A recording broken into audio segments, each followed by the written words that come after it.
اللهم صل على محمد وعلى آل محمد كما صليت على إبراهيم وعلى آل إبراهيم إنك حميد مجيد.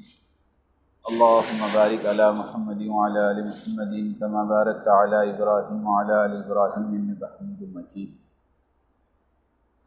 أعوذ بالله من الشيطان الرجيم. بسم الله الرحمن الرحيم.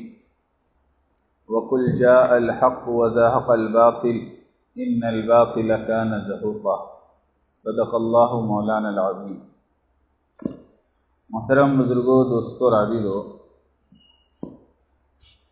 اصل میں ایک بہت اہم مقصد کے لیے آپ حضرات کو جمع کیا ہے. آپ سب جانتے ہیں کہ اس وقت دعوت کا کام بہت زبردست ابتلا کا شکار ہے. ابتلا کہتے ہیں امتحان کو، اور جب دعوت ابتلا میں ہے تو دائی اس سے زیادہ ابتلا میں، اور یہ ابتلا آیا کرتی ہے اللہ کی طرف سے.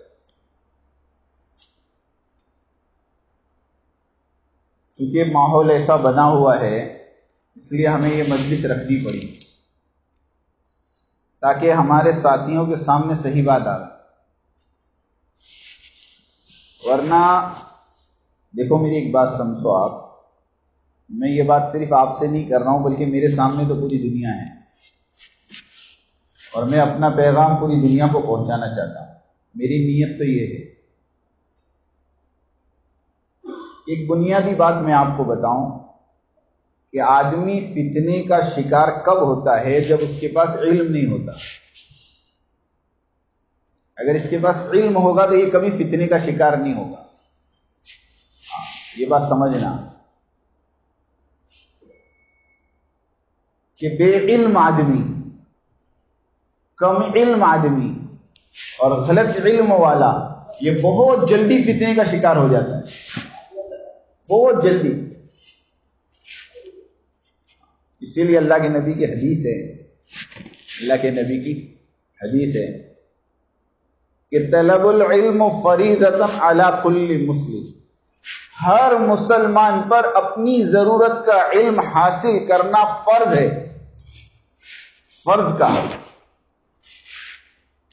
جو علم تمہاری ضرورت کا ہے اس کا علم آپ کے پاس ہونا چاہیے. ہاں، ورنہ بعض مرتبہ، دیکھو میرا جملہ نوٹ کرنا، بعض مرتبہ باطل حق کی شکل میں سامنے آتا ہے. بعض مرتبہ باطل حق کی شکل میں سامنے آتا ہے، اور آدمی علم کے نہ ہونے کی وجہ سے اس کا شکار ہو جاتا ہے.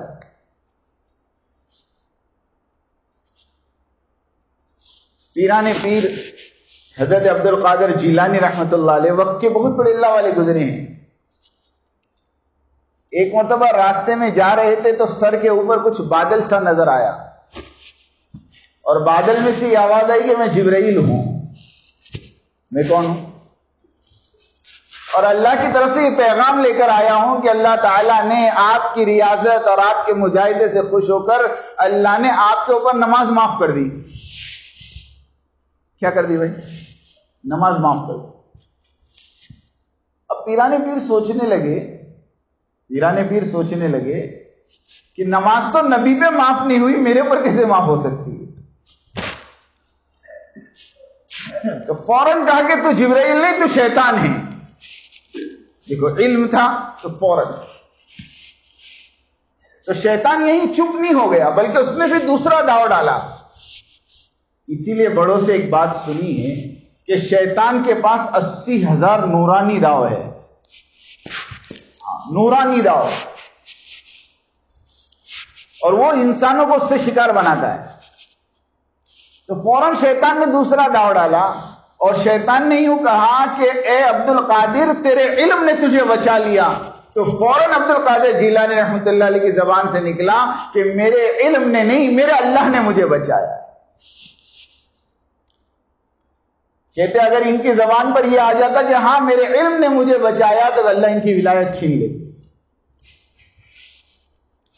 اب بتاؤ، اتنے بڑے بڑے اولیاء اللہ کو شیطان نے نہیں چھوڑا تو میرے کو اور تمہارے کو چھوڑے گا ہی.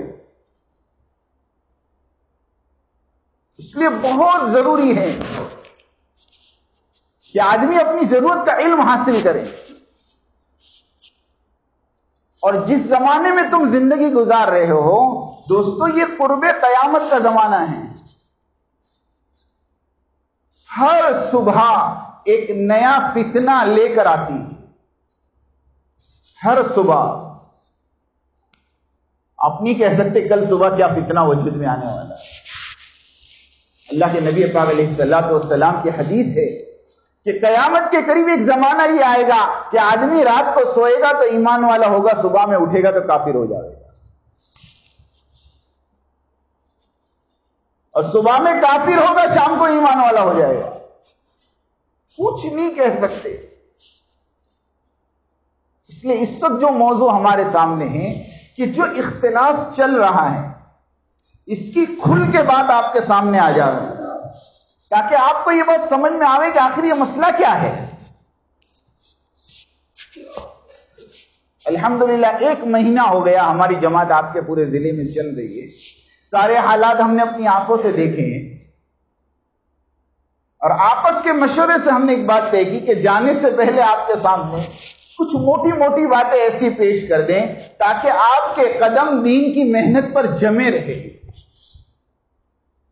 اللہ کے گھر میں بیٹھ کر میں اللہ کی قسم کھا کے کہہ رہا ہوں کہ میرا آپ کو کہنے کا مقصد صرف اتنا ہے کہ اللہ میرے اور آپ کے قدم موت تک اس دین کی محنت پر جمائے.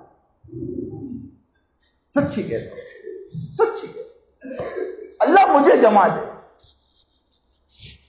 ورنہ اچھوں کے قدم ڈگمگا گئے. ایک صاحب میرے پاس آ کر کہنے لگے کہ صاحب ان انتشار اور ان اختلاف کو دیکھ کر ہم نے تو اب طے کر لیا کہ دعوت کا کام ہی نہیں کرنا.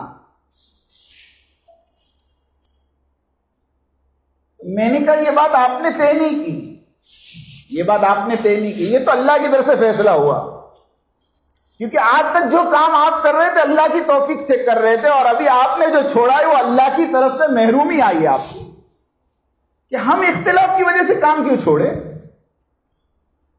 ارے ہم کیوں چھوڑے بھائی، ہمیں کیا لینا دینا اس سے. ہم تو کل بھی اللہ کے لیے کر رہے تھے اور آج بھی اللہ کے لیے کر رہے ہیں اور موت تک انشاءاللہ اللہ کے لیے کریں گے. ہم تھوڑی کسی شخصیت کے لیے کر رہے تھے کہ شخصیت کی وجہ سے ہم چھوڑ دیں. ہم تو اللہ کے لیے کر رہے تھے اور آج بھی اللہ کے لیے کر رہے ہیں اور انشاءاللہ موت تک بولو. یہ ہے اصل. حضرت مولانا الیاس صاحب رحمت اللہ علیہ جو ہمارے اس کام کے بانی ہیں، ہمارے ایک ساتھی نے کہا کہ اس کام میں ہماری ایسی بصیرت ہونی چاہیے، ایسی استقامت ہونی چاہیے کہ ہمارا تو نظریہ اور ہمارا عقیدہ اور ہمارا اندر کا جذبہ یہ ہونا چاہیے کہ اگر اس کام کے بانی مولوی الیاس صاحب رحمت اللہ علیہ قبر سے نکل کر آویں اور آ کر ہم کو یہ کہیں کہ دعوت کا کام مت کرو تو ہم مولوی الیاس کو یہ کہیں گے کہ مولوی صاحب ہم یہ کام آخری نبی کا آخری امتی ہونے کے ناطے کر رہے ہیں، آپ کی وجہ سے نہیں کر رہے ہیں. ہاں یہ کام تو آخری نبی کا آخری امتی ہونے کے ناطے دوستو تمہاری زندگی کا مقصد ہے. تم کیا سمجھ رہے ہو اس کو؟ ہمارے کام میں شخصیت پرستی نہیں ہے، ہمارے کام میں تو مقصد ہے، مقصد کہ اللہ نے مجھے اور آپ کو اس امت میں پیدا اسی لیے کیا. یہ میری زندگی کا مقصد ہے اور ذرا سے اختلاف اور ذرا سے انتشار کی وجہ سے کام کو چھوڑ دینا، یہ کہاں کی عقل مندی ہے؟ ارے یہ کہاں کی سمجھداری ہے؟ مجھے بتاؤ کیا اختلاف ڈاکٹروں کے درمیان نہیں ہوتا؟ ارے ہوتا نہیں ہوتا. ایک ڈاکٹر کہتا ہے علاج یہ دوا ہے، دوسرا کہتا ہے نہیں یہ ہے. دیکھو ان کو آگے لے لو، ذرا مجمع جم کے بیٹھے، آ جاؤ آگے آ جاؤ، باہر جتنے ہیں اللہ کے واسطے آگے آ جاؤ، تھوڑا آگے ہٹ جاؤ، یہ ادھر سے آگے ہو جاؤ بھائی تو آ جاؤ. ایک بار درود شریف پڑھ لو.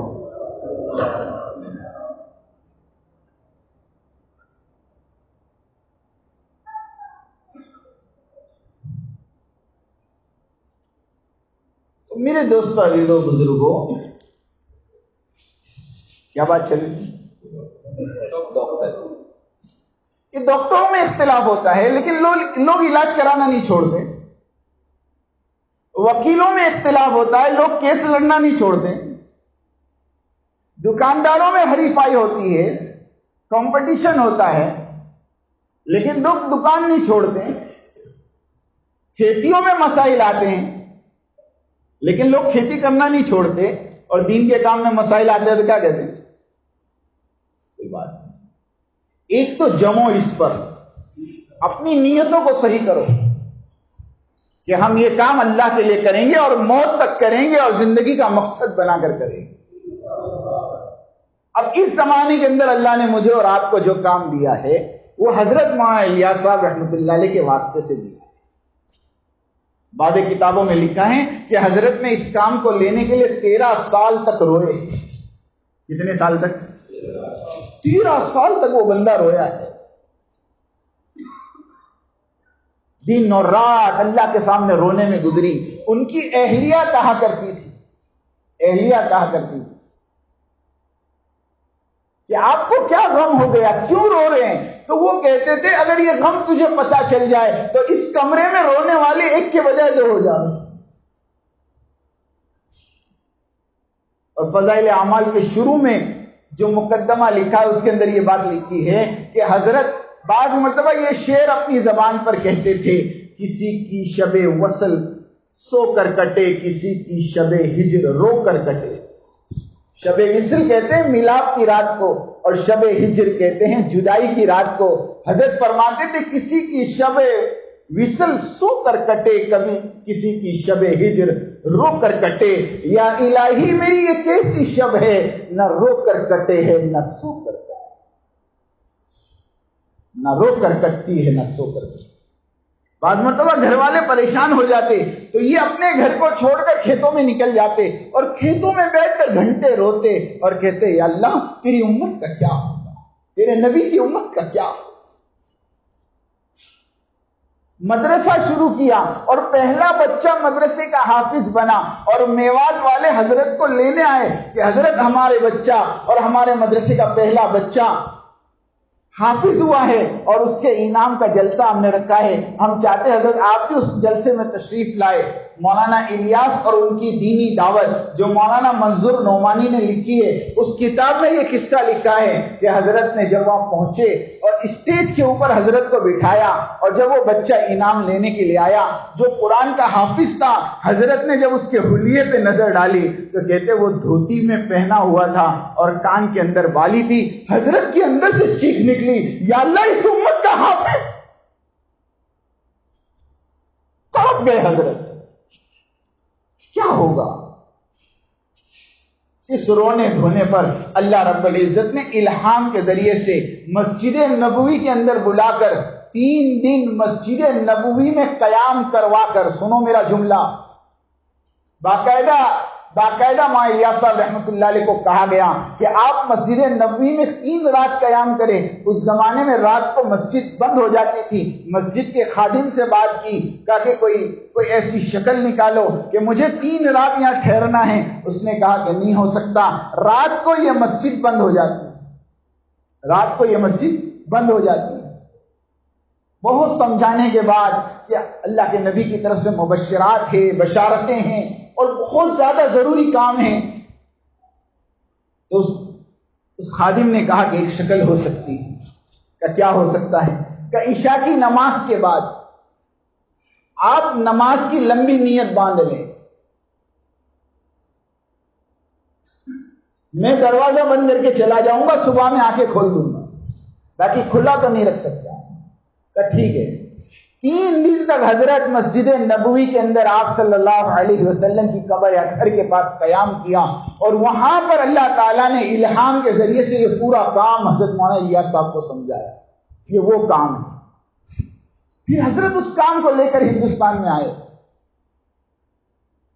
اور ہندوستان کے اندر اللہ نے اس کام کے لیے وہ جگہ منتخب کی جس کو ہم بنگلے والی مسجد کے نام سے یاد کرتے.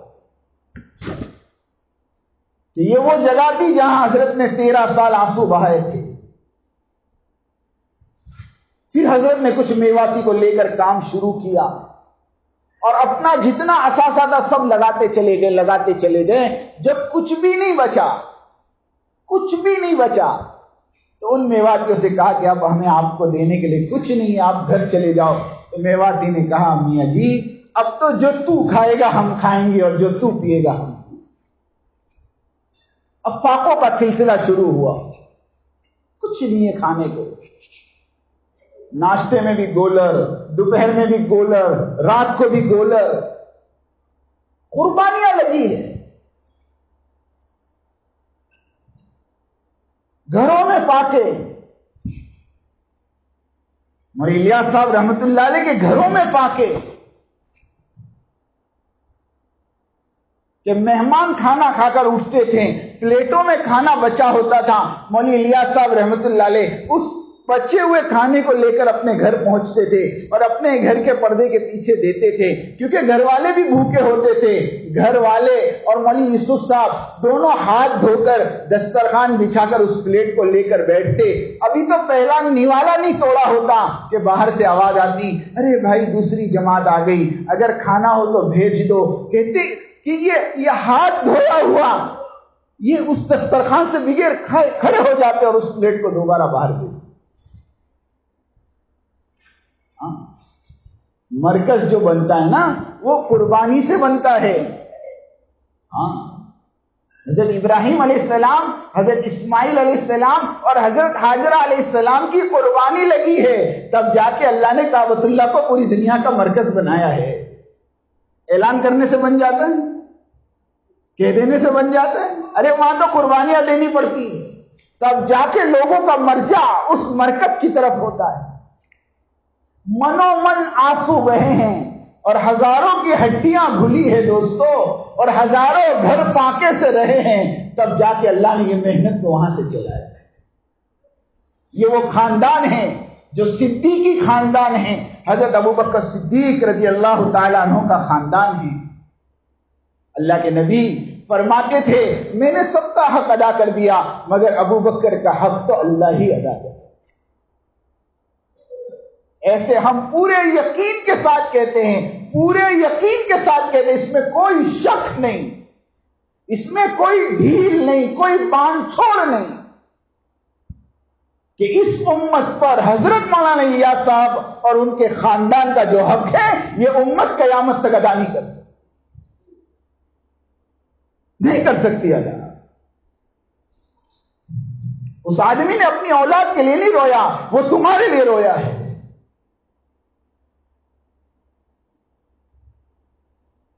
کروڑوں کی زمینیں تھی، کوئی غریب نہیں تھے، وہ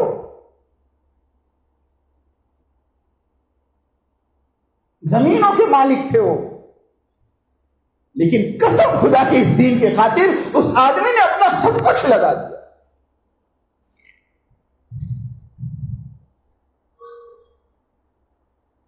حضرت مولانا الیاس صاحب رحمۃ اللہ علیہ کا جب انتقال کا وقت قریب آیا، حضرت کو فکر ہوئی کہ اب اس کام کا کیا ہوگا. حضرت نے مولانا زکریا صاحب رحمۃ اللہ علیہ کو بلایا. مولانا زکریا صاحب رحمۃ اللہ علیہ مولانا الیاس صاحب کے بھتیجے بھی ہیں اور سمدھی بھی ہیں. مولانا زکریا صاحب کی دونوں لڑکیاں مولانا یوسف کے نکاح میں تھی. ایک طرف سے بھتیجے بھی ہیں اور ایک طرف سے سمدھی بھی ہیں. اور اس وقت ایک مقام تھا حضرت کا، مولانا زکریا صاحب رحمۃ اللہ علیہ کا.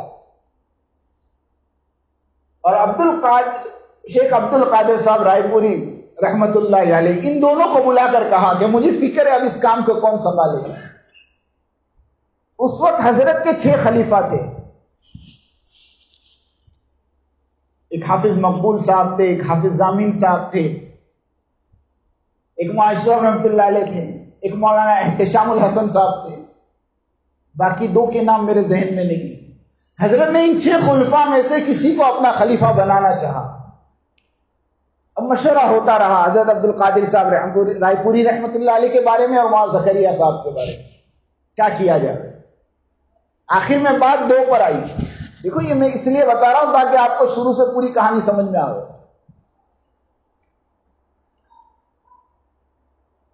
آخر مشورے میں اتفاق نہیں ہو سکا تو دونوں مولوی الیاس صاحب کے پاس گئے اور کہا کہ ہمیں سمجھ میں نہیں آ رہا کہ حافظ مقبول صاحب کو ہم امیر بناویں یا مولانا یوسف صاحب کو امیر بناویں.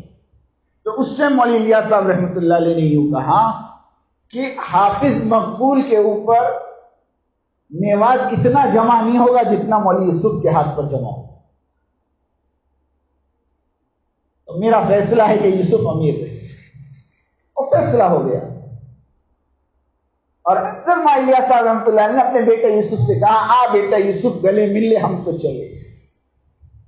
لکھا ہے کتابوں میں بس وہ گلے لگانا اور وہ ایسا گلے لگائے ہیں کہ پوری فکریں حضرت مولوی الیاس صاحب رحمۃ اللہ علیہ سے مولانا یوسف پر منتقل ہوئی اور بالکل عین سیرت کے مطابق عمل ہوا کہ اللہ کے نبی پاک علیہ الصلوۃ والسلام نے جاتے جاتے حضرت ابوبکر صدیق رضی اللہ تعالیٰ کو اپنے مصلی پر کھڑا کر دیا. ورنہ قیامت تک آنے والے کو بتا دیا کہ میرے بعد اس مصلی کا حقدار ابوبکر رضی اللہ تعالیٰ.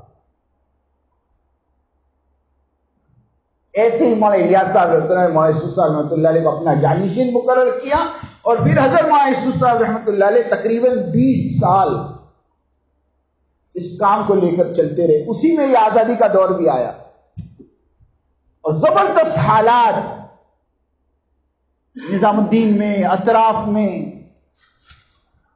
ان حالات میں جمے رہے. لوگوں نے کہا بھی کہ حضرت اب تو ہندوستان میں اسلام ختم مسلمان ختم اب جو ہوگا پڑوس سے ہوگا. مولانا یوسف رحمۃ اللہ نے کہا کہ ہم مر جائیں گے لیکن ہندوستان سے نہیں جائیں.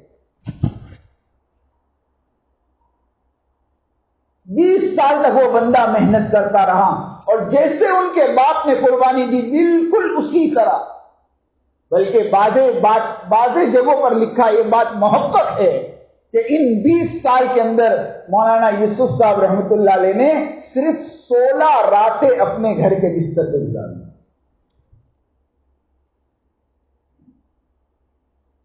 صرف 16. مولانا علی میاں ندوی علیہ رحمہ فرماتے ہیں کہ میں بار بار کہتا حضرت گھر چلے جاؤ حضرت گھر چلے جاؤ. حضرت مولانا یوسف رحمۃ اللہ علیہ کا یہ جملہ ہوتا کہ میں نے لوگوں کو تشکیل کر کے 4 مہینے کے لیے نکالا ہے اور میں خود گھر جا کر بستر پہ سو جاؤں گا. قیامت کے دن اللہ کو کیا جواب. مولانا یوسف رحمۃ اللہ علیہ کی اہلیہ بیمار اور حضرت جو ہے روانگی کی بات کر رہے ہیں واپسی کی بات کر رہے ہیں. مولانا علی میاں صاحب کہہ رہے ہیں حضرت ذرا خبر تو لے لو. حضرت کہہ رہے ہیں انشاءاللہ فرصت ملتے ہی لے لیں گے. انہوں نے اپنی اہلیہ کو بھیجا تو مولانا صاحب رحمۃ اللہ علیہ کی اہلیہ نے کہا کہ نہیں یوسف کو کچھ مت کہو وہ تو کام میں لگا ہے اور میں نے اپنی طرف سے انہیں اجازت دی. کام تو دوستو قربانی کا ہے کام تو مجاہدوں کا ہے.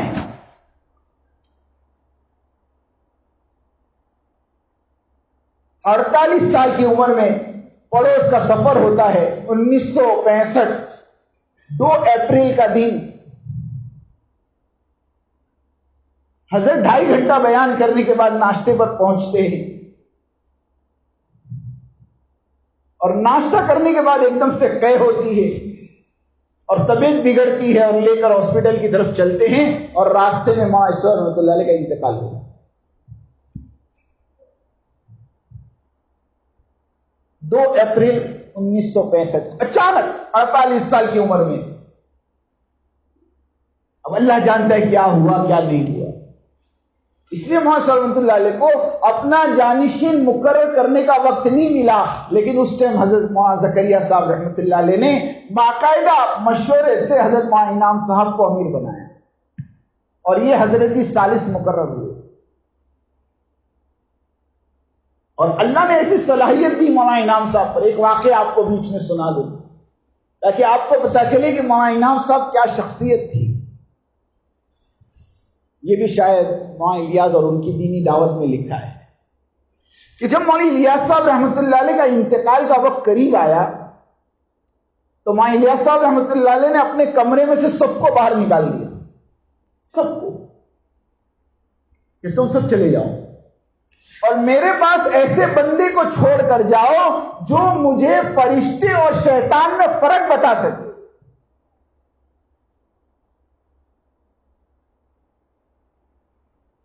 کہ اس وقت میرے پاس شیطان بھی آئے گا اور فرشتے بھی آئیں گے، تو ایسے بندے کو میرے پاس چھوڑو جو مجھے شیطان اور فرشتے میں فرق بتا سکے۔ کسی نے کہا حضرت ایسا کون بندہ ہمارے میں ہے؟ تو حضرت معلیہ صاحب رحمۃ اللہ علیہ نے کہا کہ انعام کو چھوڑ دو، انعام کو۔ آپ سوچو اس وقت انعام صاحب کی عمر صرف 28 سال کی تھی، تو آدمی کیسا اللہ والا ہوگا۔ حضرت انعام صاحب امیر بن گئے اور تقریباً 30 سال تک یہ معاملہ چلتا رہا۔ 30 سال کے بعد تقریباً 1992 میں حضرت کا سفر ہوا رائے ونڈ کا۔ دیکھو مسئلہ اب یہاں سے شروع ہوا۔ تو رائے ونڈ کے اندر بعض ساتھیوں نے جمع ہو کر حضرت کا یہ ذہن بنایا کہ حضرت آپ کی عمر تقریباً 80 سال ہو گئی ہے، جانا تو دنیا سے ہر ایک کو ہے، آپ اپنے پیچھے اپنے بیٹے زبیر، وہاں زبیر صاحب کو اگر امیر بنا دیں تو وہ بڑا مسئلہ حل ہو جائے گا، کیونکہ اس زمانے میں تو اللہ والے تھے، وہ فیصلہ کر لیتے تھے، امت تسلیم کر لیتی تھی۔ اب معاملہ کچھ اور ہے۔ اس ٹائم یہ جملہ سنا، دیکھو یہ اٹھنا بیٹھنا بند کر دو اور موبائل بند کر دو اللہ کے واسطے، کیونکہ بات اگر دھیان سے نہیں سنو گے تو پھر بات کچھ اور سمجھ میں آئے گی، اور بڑی مشکل سے ہم نے بھی وقت نکالا ہے آپ کے لیے، اور آپ لوگ بھی قربانی دے کر آئے۔ اس ٹائم حضرت جی کی زبان سے یہ جملہ نکلا تھا کہ بھائی اس کا فیصلہ تو ہم مرکز نظام الدین میں بیٹھ کر کریں گے، یہ فیصلہ یہاں نہیں ہو سکتا، اور یہ اس کام کی بنیادی اصول ہے کہ اس کام کا ہر فیصلہ بنگلے والی مسجد میں ہوگا۔ یہ بات یاد رکھنا، انشاءاللہ قیامت تک اللہ پاک اس کو آباد رکھے۔ حضرت نے بالکل منع کر دیا کہ بھئی ہم ہندوستان جائیں گے اور وہاں جا کر وہاں کے ذمہ داروں کے ساتھ مشورہ کریں۔ حضرت اس کے بعد واپس آئے اور مرکز نظام الدین میں مولانا عبید اللہ خان صاحب بلیاوی رحمت اللہ علیہ، بڑے اللہ والے آدمی تھے جو مدرسہ پڑھاتے تھے اور حضرت کے خاص مشیر تھے۔ حضرت نے ان کے سامنے بات رکھی کہ حضرت کہ ایسی ایسی بات ہوئی پڑوس میں، تو مولانا عبید اللہ خان صاحب بلیاوی رحمت اللہ علیہ نے بہت بہترین جواب دیا کہ حضرت میں آپ کے ساتھ تقریباً 30 سال سے ہوں، میں نے کبھی آپ کو سیرت کے خلاف کوئی کام کرتے نہیں دیکھا، تو میری رائے یہ ہے کہ آپ سیرت کے مطابق چلیں، اور سیرت یہ کہتی ہے کہ جس طرح حضرت عمر رضی اللہ تعالیٰ عنہ نے دنیا سے جانے سے پہلے 6 احباب کی ایک شورا بنائی تھی، جس کے اندر حضرت عثمان رضی اللہ تعالیٰ عنہ، حضرت علی رضی اللہ تعالیٰ عنہ، حضرت طلحہ رضی اللہ تعالیٰ عنہ، زبیر رضی اللہ تعالیٰ عنہ، حضرت حضرت عبد الرحمن ابن عوف رضی اللہ تعالیٰ عنہ، اور حضرت عبداللہ ابن عمر رضی اللہ عنہ، یہ 6 کی شورا بنائی، اور کہا تھا کہ میرے انتقال کے بعد سنو تم 6 بیٹھ کر اپنا امیر طے کر لینا، اور اگر رائے موافق ہو جائے 3 کی تو جس طرف عبد الرحمن ابن عوف ہو فیصلہ اس طرف کر۔ یہ کس نے کیا؟ ارے ایک بار بول دو، حضرت عمر رضی اللہ تعالی۔ تو مولانا عبید اللہ خان صاحب بلیاوی رحمت اللہ علیہ نے یہ بات سنائی کس کو؟ حضرت جی کو، کہ آپ بھی حضرت عمر کی سیرت اپنائیں اور اپنے بعد ایک شورا بنا لیں جو آپ کے انتقال کے بعد اپنا امیر منتخب کر لیں۔ اس کے بعد 1993 کے اندر 93 کے اندر حضرت کا سفر ہوا حج کا، اور حج میں ساری دنیا کے ذمہ دار جمع ہوتے ہیں۔ اس وقت حضرت نے یہ بات رکھ کر 8 آدمی کی شورا بنائی۔ کتنے آدمی کی بولو؟ اس میں کون کون؟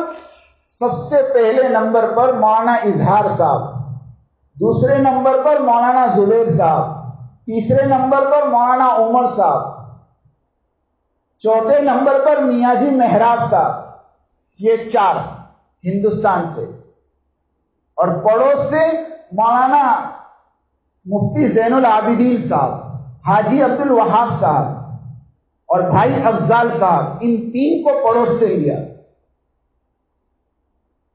اور حاجی عبد المقیت صاحب یہ بنگلہ دیش کے تھے.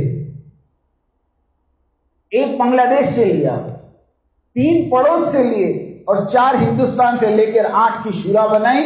اور اس حج کے سفر کے بعد ملیشیا کی حاضری تھی نظام الدین میں، تو حضرت نے ان کو کہا کہ ملیشیا والے آ رہے ہیں، آپ لوگ بھی نظام الدین پہنچ جاؤ تاکہ وہاں بیٹھ کر ہم مشورہ کر لیں. تو حضرت کے کہنے پر یہ 8 ساتھی نظام الدین جمع ہوئے. اور نظام الدین کے اندر جب مشورے میں بیٹھے تو حضرت مولانا انعام الحسن صاحب رحمۃ اللہ علیہ نے کہا کہ یہ 8 تو ہے ہی، 2 کا اور اضافہ کر لو. ایک مولانا سعد صاحب اور ایک میاں جی مہراب صاحب، اور 8 میں 2 ملا کر 10 کر دیے. ارے سمجھ میں آ رہی بات؟ یہ 10 آدمی کی شورا بنائی. اب انہوں نے کہا کہ حضرت آپ نے شورا تو بنا لی، آپ رہیں گے تو آپ امیر رہیں گے، اگر آپ نہیں رہے تو حضرت نے کہا کہ اگر میں نہیں رہوں تو تم اپنے میں سے ایک کو فیصل یعنی امیر بنا دینا. بالکل عین سیرت عمر فاروق پر عمل کرتے ہوئے حضرت مولانا انعام صاحب نے یہ 10 آدمی کی شورا بنائی. ایک بار پھر گنا دوں، مولانا اظہار صاحب، مولانا زبیر صاحب اور میاں جی مہراج صاحب، مولانا عمر صاحب اور مولانا سعد صاحب، یہ 5 ہندوستان کے تھے.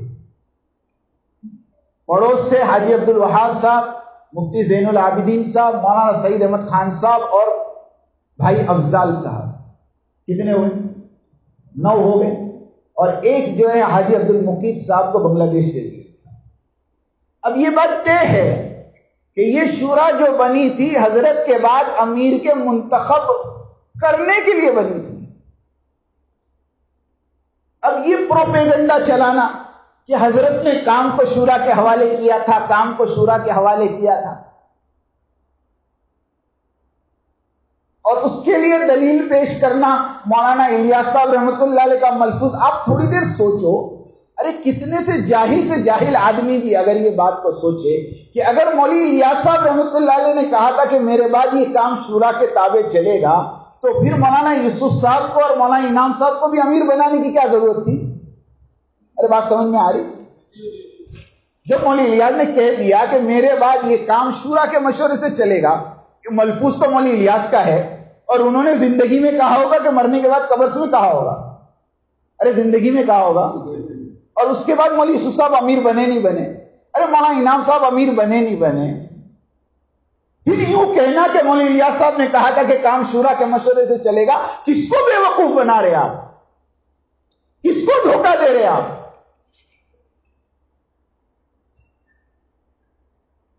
پھر حضرت جی رحمت اللہ علیہ کا جب 1995 میں انتقال ہوا اور اتفاق سے اس وقت پوری شورا نظام الدین میں جمع ہو گئی سوائے بھائی افضال صاحب کے. دیکھو میں بہت پکی بات کر رہا ہوں، بھائی افضال صاحب کو ویزا نہیں ملا اور بھائی افضال صاحب نہیں پہنچ سکے. اس کے علاوہ حضرت کی 9 آدمی کی شورا بالکل نظام الدین میں موجود تھی، اور حضرت کی تجہیز و تکفین کے بعد اور تدفین کے بعد یہ شورا ایک کمرے میں بیٹھی 9 آدمیوں کی، اور انہوں نے 3 دن بیٹھ کر مشورہ کیا ہے. اور اس کی دلیل میں آپ کو دیتا ہوں ابھی کہ وہ مشورہ ہوا کہ نہیں ہوا. ابھی واٹس ایپ پر ایک آڈیو وائرل ہوا تھا 1 سال پہلے حاجی عبد الوہاب صاحب. یہ حاجی عبد الوہاب صاحب دامت برکاتہم فرماتے ہیں کہ حضرت کے بعد جب ہم مشورے کے لیے بیٹھے تھے تو مولانا سعد صاحب نے یہ رائے دی تھی کہ اگر آپ مولانا زبیر صاحب کو امیر بنائیں گے تو میرے ساتھ والے کٹ جائیں گے، اور اگر مجھے امیر بناؤ گے تو مولانا زبیر کے ساتھ والے کٹ جائیں گے.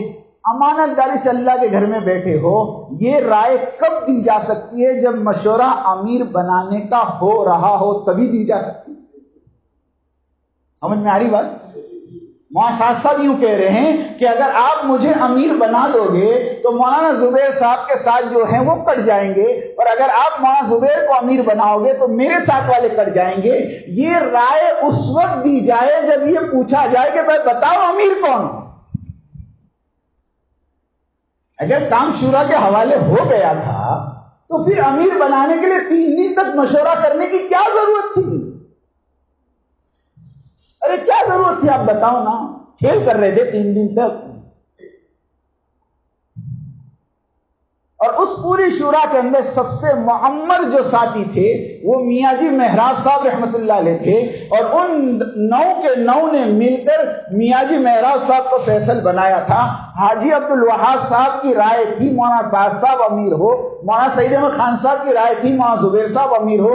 دونوں طرف کی 3 رائے چل رہی تھی، 3 رائے ہو گئی تھی.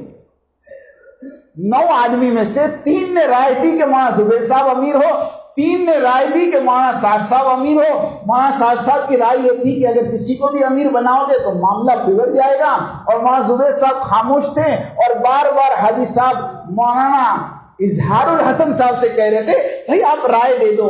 وہ خاموش تھے، وہ کہہ رہے تھے بھائی یہ خاموشی کا وقت نہیں ہے، بتاؤ کیا ہے. 3 دن تک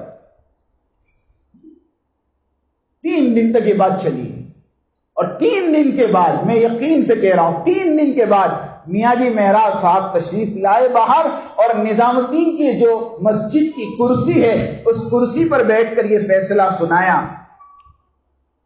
فیصل وہ تھے، تو یہ فیصلہ سنایا کہ اب کے بعد اس کام کو لے کر حضرت مولانا اظہار صاحب، مولانا سعد صاحب اور مولانا زبیر صاحب چلیں گے. کہ ایک امیر پر اتفاق نہیں ہو پایا تو اس کام کے لیے 3 امیر طے ہوئے. کہ مولانا اظہار صاحب بڑے ہیں، مولانا اظہار صاحب کام کو لے کر چلیں گے، اور مولانا سعد صاحب اور مولانا زبیر صاحب ان دونوں کا ساتھ دیں گے. اب یہ بات میاں جی مہراج صاحب نے فیصلہ کیا ہے. لوگ کہتے ہیں مولانا سعد صاحب امیر کس نے بنایا؟ ہم کہتے ہیں نظام الدین کی 4 دیواری کے اندر میاں جی مہراج صاحب نے بنایا. بولو اس کا کوئی جواب ہے آپ کے پاس؟ کس نے بنایا؟ کس نے بنایا؟ آپ خود وہاں تھے، اعتراض کرنے والے تو اس ٹائم 4 دیواری میں تھے. آپ کو نہیں پتا کس نے بنایا؟ مولانا اظہار صاحب کا انتقال ہو گیا 6 مہینے کے بعد صرف. اس کے بعد سے 18 سال تک مولانا زبیر صاحب اور مولانا سعد صاحب اس کام کو لے کر چلتے رہے. 3 دن یہ فیصل ہوتے تھے، 3 دن یہ فیصل ہوتے تھے، لیکن کوئی اہم مسئلہ آ جاتا مولانا سعد صاحب بغیر مولانا زبیر صاحب کے فیصلہ نہیں کرتے، اور مولانا زبیر صاحب بغیر مولانا سعد صاحب کے فیصلہ نہیں کرتے. یہ محبت تھی دونوں. ایک مسئلہ آیا ملک کا، سنو، ایک مسئلہ آیا ملک کا، اور مولانا سعد صاحب گئے ہوئے تھے کاندلا. اب مشورے میں بات آئی تو مولانا زبیر صاحب نے کہا بھائی اس کو رکھ لو، کل دیکھ لیں گے. اتفاقاً دوسرے دن بھی مولانا سعد صاحب نہیں آئے، تو ان مقیمین نے پھر یہ مسئلہ رکھا مشورے میں. دیکھو دھیان دو، یہاں دھیان دو، بات تھوڑی گہری ہے، تھوڑی سمجھ میں نہیں آئے گی، لیکن تھوڑا سا جم کے بیٹھو. میں آپ کو بہت عجیب بات سنانے جا رہا ہوں. دوسرے دن پھر بات رکھی تو مولانا زبیر صاحب نے پھر کہا اس کو کل دیکھ لیں گے. تیسرے دن بھی مولانا سعد صاحب نہیں آئے تو پھر ان مقیمین نے بات رکھی تو مولانا زبیر صاحب کو خلاصہ کرنا پڑا کہ بھائی یہ بات مولانا سعد صاحب کے آنے کے بعد طے ہوگی، ابھی نہیں ہوگی. دونوں لے کر چل رہے تھے اور الحمدللہ کام چل رہا تھا.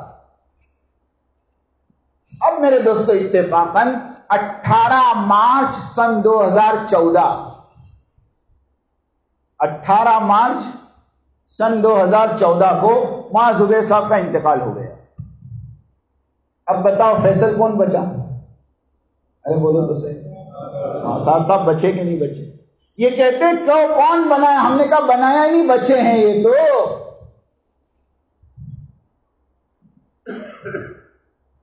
بچے ہیں، بنایا تو میاں جی مہراج صاحب نے تھا. یہ سب دماغ میں سے نکال دو، یہ باتیں گھمانا. اللہ ہم سب کی حفاظت فرمائے.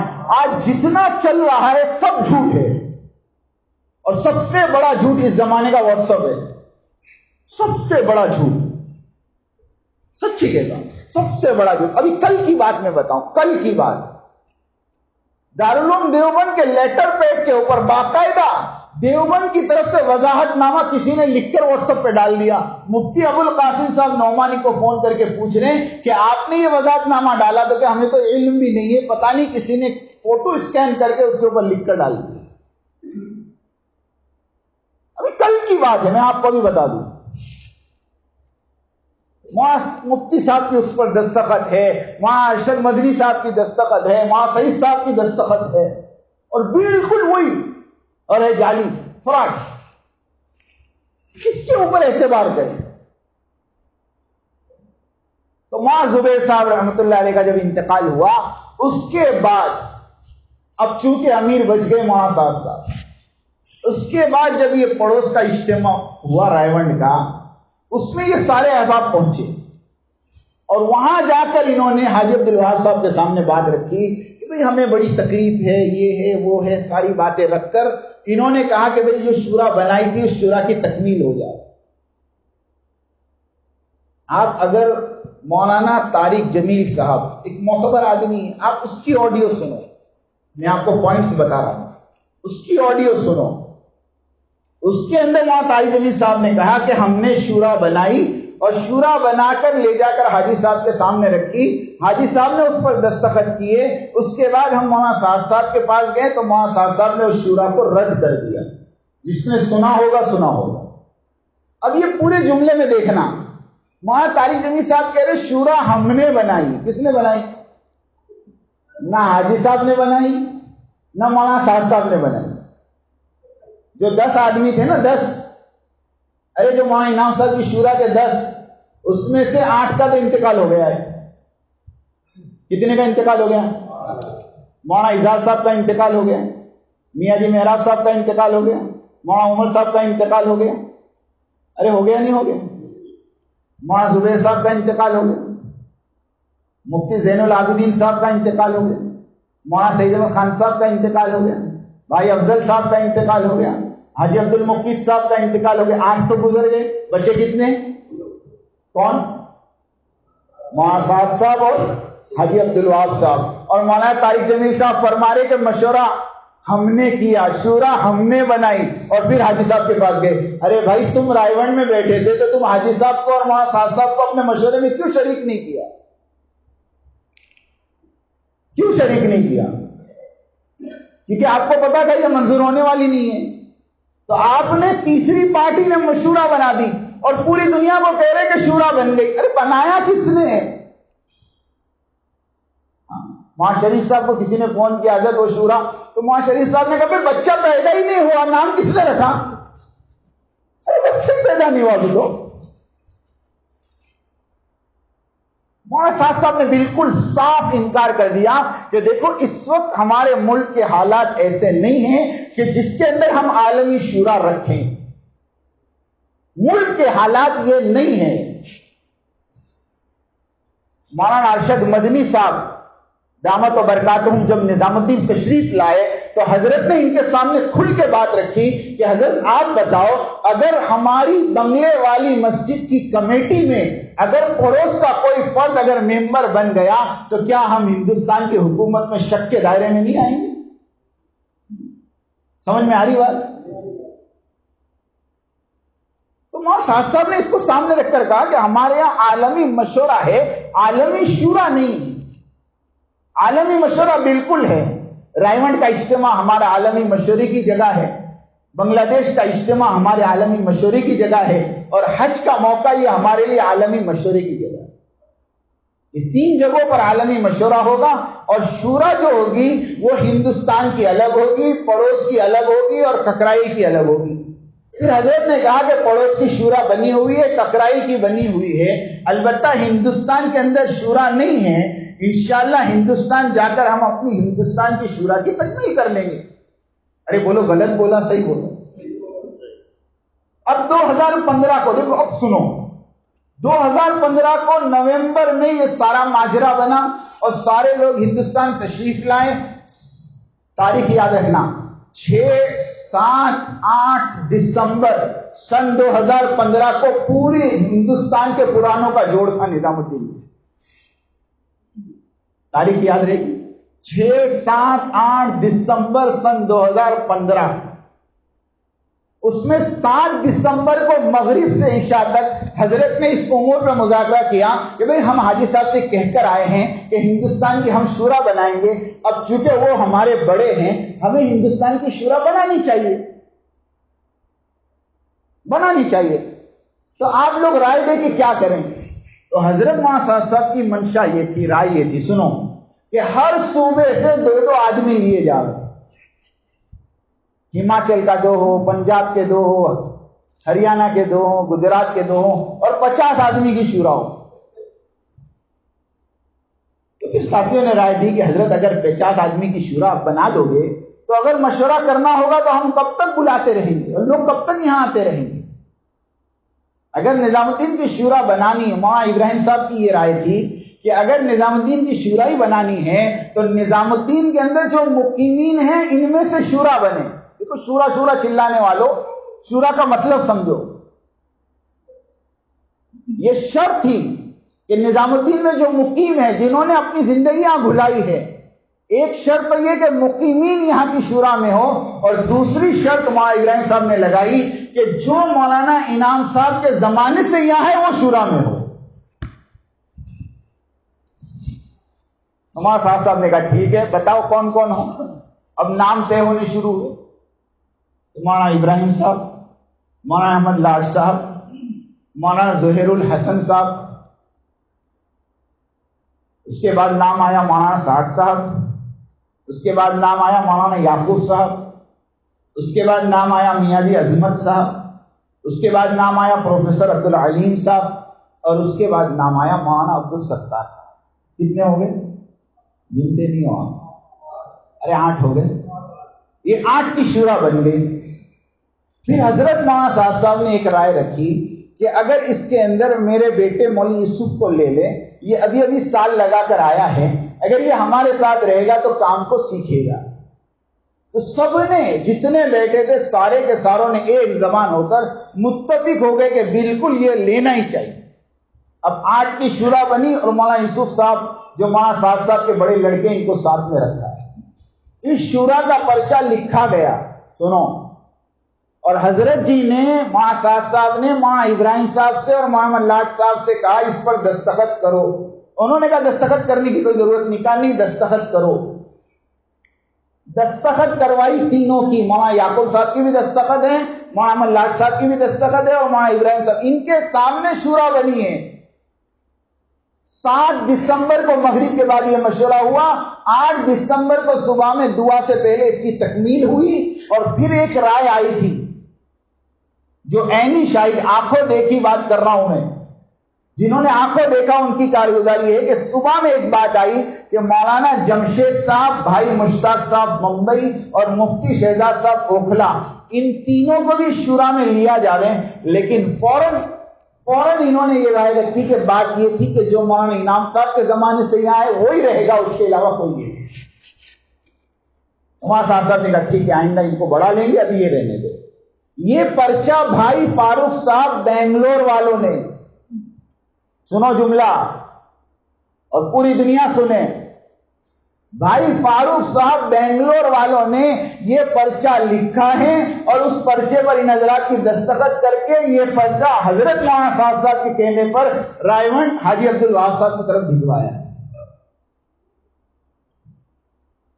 اور یہ شورا کے مشورے سے حضرت آج تک کام کر رہے ہیں. اب آپ یوں کہو کہ کس نے بنایا, اس کا جواب مل گیا. شورا تو نظام الدین میں بنی ہوئی ہے. اب آپ لوگ وہاں کے مشورے میں شریک نہیں ہوتے, بھول آپ کی ہے کہ ان کی ہے. پوری شورا بنی. اور اس کے بعد آگے سنو, دسمبر کی 8 تاریخ کو شورا بنی, پرچہ گیا. دسمبر, جنوری, فروری, مارچ, اپریل, مئی, جون اور جولائی, کتنے مہینے ہوئے؟ ارے 5 اور 3, 8 مہینے تک یہ حضرات نظام الدین میں رہے. کوئی اختلاف نہیں تھا, کام بھی کر رہے تھے. اور رمضان کے اندر تھوڑا سا مسئلہ ہوا, ہنگامہ ہوا, مار پیٹ ہوئی, بس ایک بہانہ بنا کر انہوں نے مرکز کو چھوڑ دیا. نہ شورا تھی نہ کچھ تھا, کوئی نہیں, بس بہانہ بنایا. اور پھر آواز لگائی کہ شورا شورا. ارے شورا بھی بنی، امیر بھی بنا. تو یہ بات اپنے ذہنوں میں بٹھا لو کہ ماں سعد صاحب جو امیر ہے وہ مشورے سے ہیں، اور ماں سعد صاحب کی شورا ہے، اور ماں سعد صاحب اکیلا کوئی فیصلہ نہیں کرتے، یہ شورا سے فیصلہ ہوتا ہے. آپ لوگ جاؤ نظام الدین اور جا کر مشورے میں بیٹھو، بہت ساری باتیں تو تجویز میں طے ہو جاتی. حضرت تو صرف اتنا کہتے ہیں ہاں ٹھیک ہے، ہاں ٹھیک ہے، ہاں ٹھیک ہے. کوئی چیز بدلنے جیسی ہے تو اس کے بارے میں مذاکرہ کر کے اس کو بدل دیا جاتا ہے. اب یہ پوری دنیا میں چلانا کہ ایک آدمی اپنی چلا رہا ہے، بھائی کیا چلا رہا ہے، کیا چلا رہا ہے؟ تو یہ ساری باتیں دوستو آپ کے سامنے آ گئی کہ کس طرح شورا بنی، کس طرح امیر بنا، اور کس طرح نظام الدین میں کام چل رہا ہے. اب اگر کچھ لوگ وہاں سے الگ ہو کر یہ کہوے کہ نہیں نہیں بھائی یہ غلط ہے، تو کہتے کہ جو کام برسوں سے چل رہا ہے وہ تو ہماری آنکھوں کے سامنے ہے، اس کی تحقیق کرنے کی تو کوئی ضرورت نہیں ہے. کچھ لوگ الگ ہو کر اگر اپنی دکان چلانا چاہتے تو ہمیں تحقیق کرنے کی ضرورت ہے، بھائی ان کے الگ ہونے کی وجہ کیا ہے. یہ کہوے کہ بھائی مشورہ شورا بننی چاہیے، اور شورا میں باری باری فیصل بننا چاہیے. اور کون بننا چاہیے، کون بننا چاہیے؟ تو نام بھی اپنے ہی پیش کرتے ہیں. لو یہ کوئی بات ہے؟ ارے بھائی ایک آدمی دوسرے کے لیے لڑے تو سمجھ میں آتی بات. آپ یوں کہو کہ ہم اونا ضلع کی شورا میں مجھے لو، یہ کوئی بات ہے؟ یہ کوئی بات ہے؟ ہم تو چھوٹے بن کر کام کریں، موت تک کریں. اسی لیے حضرت فرماتے ہیں کہ جو قربانی پہ نظر کرے گا وہ مقام چاہے گا، اور جس کو مقام نہیں ملے گا وہ فتنہ کھڑا کرے گا. سمجھ میں آئی بات؟ قربانیوں پہ نظر نہیں، کوتاہیوں پہ نظر کرو. کتنے گز چھوٹ گئے، کتنی تعلیمیں چھوٹ گئی، کتنے 3 دن چھوٹ گئے، کتنے سال کے چلے ہم کھا گئے، اور قربانی دیکھ رہے ہیں. یہ جملے ہیں. ہم 40 سال سے کام کر رہے ہیں، ہم 50 سال سے کام کر رہے ہیں، ہم پرانے ہیں، اور لوگ بھی ان کے پیچھے ہیں کہ پرانے غلط ہو سکتے ہیں، پرانے غلط ہو سکتے ہیں. کیوں نہیں ہو سکتے دوستو؟ کیوں نہیں ہو سکتے مجھے بتاؤ. سیرت میں بات ملے گی آپ کو، جب حضرت عائشہ رضی اللہ تعالی عنہا پر زنا کی تہمت لگی ہے اور منافقوں نے زنا کی تہمت اڑائی ہے. ارے اڑائی کہ نہیں اڑائی؟ اس وقت منافقوں کا ساتھ دینے والے حضرت حسان اور حضرت مستہ، یہ دونوں صحابی جو بدری ہیں، یہ منافقوں کے ساتھ ہو گئے. تو حالات سے جب صحابی متاثر ہو سکتے ہیں تو حالات سے یہ متاثر نہیں ہو سکتے. ارے سمجھ میں آ رہی بات؟ ہمارے مفتی نعمان صاحب ہیں بھوپال کے، غفران صاحب، انہوں نے عجیب بات بتائی، میں آپ کو آڈیو بھیجوں. انہوں نے بات عجیب بتائی کہ جو لوگ کہتے پرانوں سے غلطی نہیں ہوتی تو سب سے پرانا تو شیطان تھا. ارے کون تھا؟ 6 لاکھ برس اللہ کی عبادت کیا، اور فرشتوں کا معلم کتنا پرانا ہوگا، کتنا سمجھدار ہوگا. ہاں تو بولے اس سے بھول ہوئی کہ نہیں ہوئی؟ کہ نہیں مانتے ہو بھول نہیں کی اس نے؟ ارے کی کہ نہیں بولو تو صحیح ہے. جب اتنے بڑے آدمی سے بھول ہو سکتی ہے، 6 لاکھ برس کا عابد بھول کر سکتا ہے، تو میرا تمہارا انسان بھول نہیں ہو سکتی؟ یہ بھی چھوڑ دو، دماغوں میں سے نکال دو. بھول صرف بھول سے پاک اللہ کی ذات ہے. سنو، ہاں بھول سے پاک کون ہے؟ اللہ کے علاوہ سب کے سب عیب والے ہیں، کوئی نہ کوئی عیب سب میں ہے. اس لیے ایک بات تو یہاں صاف ہو گئی. اور دوسری بات میرے دوستوں میں آپ کے سامنے ہی کہوں گا کہ منتخب احادیث، کہ دوسرا پروپیگنڈا یہ کیا جا رہا کہ منتخب احادیث مشورے سے طے نہیں ہے. اس کی حقیقت میں آپ کو سناؤ تو آپ کے تو رونگٹے کھڑے ہو جائے کہ منتخب احادیث کا مشورہ کعبۃ اللہ میں ہوا ہے.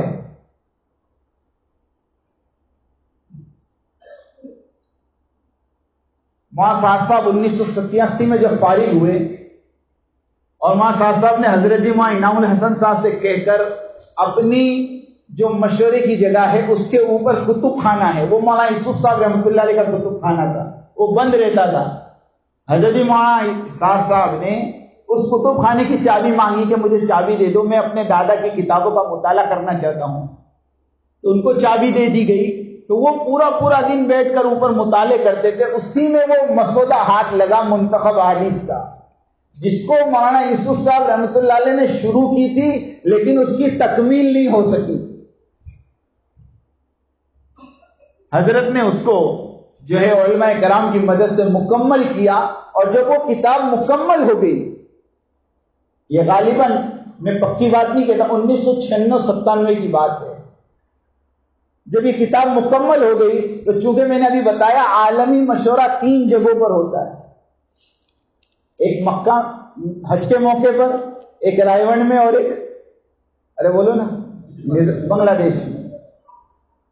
تو جب حج کا موقع آیا تو حضرت نے یہ بات رکھی کہ یہ منتخب پوری ہو گئی ہے اور اب میں یہ چاہتا ہوں کہ اس کتاب کی تعلیم ہماری جماعتیں کریں. مشورے میں رکھیں. اب ایک بات یہاں بھی سمجھاؤں, لوگ یوں کہتے ہیں کہ وہ ایک کتاب چل رہی تھی اور حضرت نے دوسری کتاب ڈال دی, اب کوئی دوسرا امیر بنے گا تو وہ اپنی کتاب ڈالے گا, کوئی تیسرا امیر بنے گا تو اپنی کتاب ڈالیں گے, تو جماعت کو تو ایک بیگ صرف کتاب کا لے کے چلنا پڑے. ارے کہتے کہ نہیں کہتے؟ یہ بھی آپ کو دھوکہ دے رہے ہیں. میں آپ کو بتاتا ہوں, ارے مولانا الیاس صاحب رحمۃ اللہ علیہ کے زمانے میں کتنی کتابیں تھیں؟ یہ جو آپ کہہ رہے ہیں نا فضائل اعمال کی, ایک کتاب تھوڑی ہے, یہ 7 کتابیں. مجھے کسی نے کہا کہ فضائل اعمال ایک تھی, وہاں صاحب نے جو ہے منتخب شروع کروا دی. میں نے کہا ایک تھی نہیں, یہ تو 7 کتابیں آپ نے ایک ساتھ بائنڈنگ کر لی. کتنی کتابیں یہ تو ایک ہے کہ کس کو دھوکہ دے رہے آپ؟ یہ تو 7 کتابیں, 6 کتابیں, 7ویں فضائل صدقات ہے. میں نے کہا مولانا الیاس صاحب رحمۃ اللہ علیہ کے زمانے میں 5 کتابیں لکھی گئی تھی. آپ تاریخ دیکھ لینا, ہر کتاب کے ختم پر تاریخ ہے. حکایت صحابہ تھی, فضائل نماز تھی, فضائل تبلیغ, یہ 3 کتاب تھی, اور فضائل ذکر اور فضائل قرآن, یہ 5 کتابیں تھیں.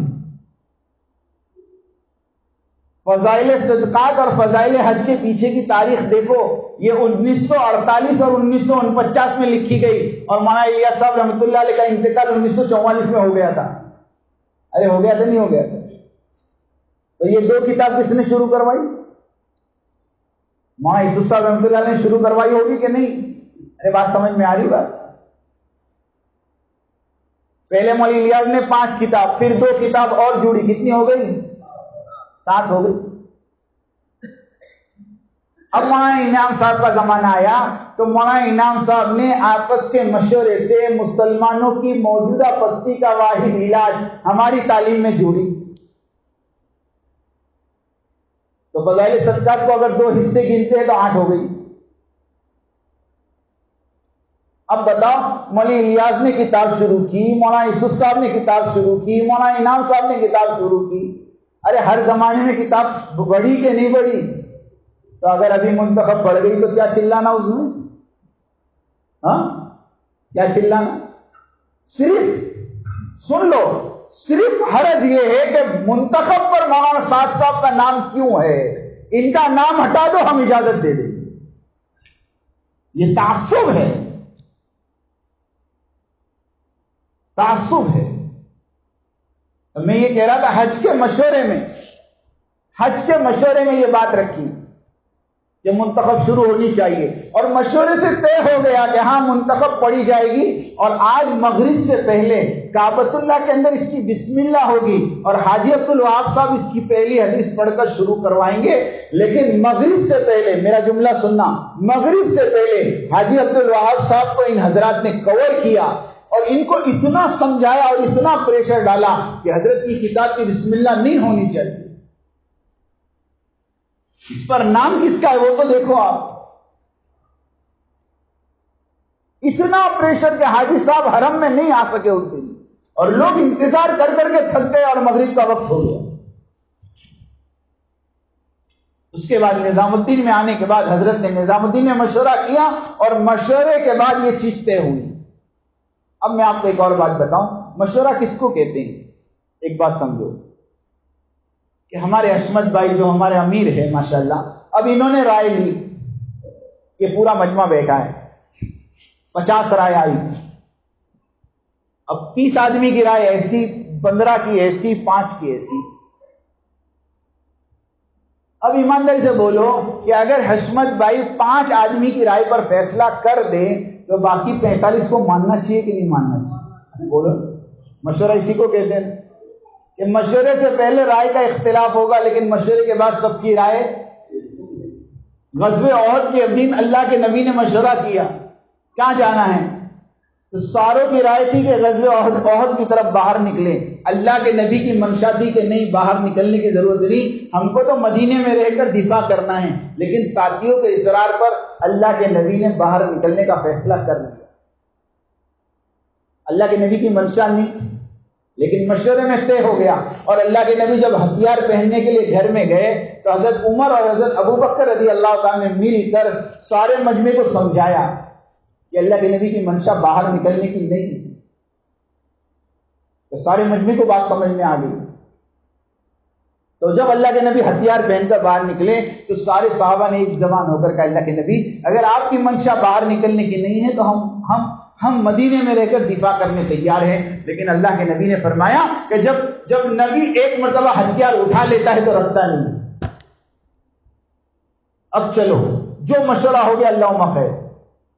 اب مشورے میں گئے، 70 صحابہ شہید ہوئے، ارے ہوئے کہ نہیں، 70 صحابہ زخمی ہوئے، اللہ کے نبی کے دندان مبارک شہید ہو گئے، اللہ کے نبی کے خول کی کڑیاں گھس گئی، اللہ کے نبی زخمی ہو گئے، یہاں پر مار لگی، اللہ کے نبی بے ہوش ہو گئے۔ یہ سارے حالات کے باوجود اور ان سارے حالات سے گزرنے کے باوجود ایک جملہ میرا سننا، میں نے وہاں شمیم صاحب سے یہ جملہ سنا ہے، حضرت فرمایا، وہاں شمیم صاحب فرماتے تھے کہ اس کے بعد اللہ کے نبی تقریباً 8 سال دنیا میں زندہ رہے، لیکن اللہ کے نبی نے کبھی کنایتاً اور اشارتاً یہ بات نہیں کہی کہ غزوہ احد میں تم نے میری بات نہیں مانی تو یہ نقصان۔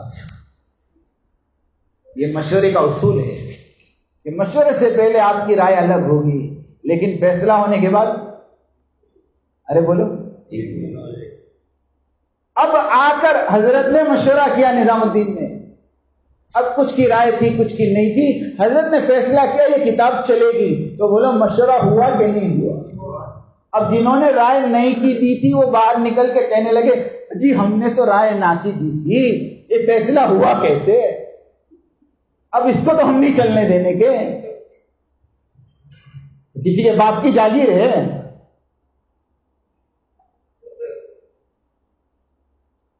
یہ تو مشورے سے طے ہے، اسی لیے اللہ نے سارے عالم میں اس کو قبول کیا ہے۔ تو دوسرا مسئلہ جو منتخب کا ہے وہ بھی حل ہو گیا۔ اب تیسری اور آخری بات میں آپ کے سامنے کروں، اور یہ بڑی سنویدنشیل، ہماری گجراتی میں کہتے ہیں بڑی سنجیدہ بات ہے، بات نہیں ہوتی، وہ ہے دارالعلوم دیوبند کی طرف سے حضرت جی مولانا سعد صاحب کے بیانات پر تنقید۔ وہ سمجھنے کی بات ہے، کیونکہ اس کو ہتھیار بنایا جا رہا ہے دنیا میں۔ جو مولانا سعد صاحب جو ہے تفسیر بالرائے کر رہے ہیں، مرجو تفسیریں بیان کر رہے ہیں، جبکہ آپ کو میں ایک بات بتاؤں، آپ بہت اندر کی بات بتا رہا ہوں میں آپ کو۔ جب مولانا ارشد مدنی صاحب حضرت کے پاس تشریف لائے اور حضرت سے اس معاملے میں بات کی تو حضرت جی مولانا سعد صاحب نے سنو 27 تفاسیر عربی میں لا کر سامنے رکھی اور کہا حضرت میں تو اپنے بیانات ان تفاسیر میں سے کرتا ہوں، اور ساری کے ساری عربی تفاسیر تھی۔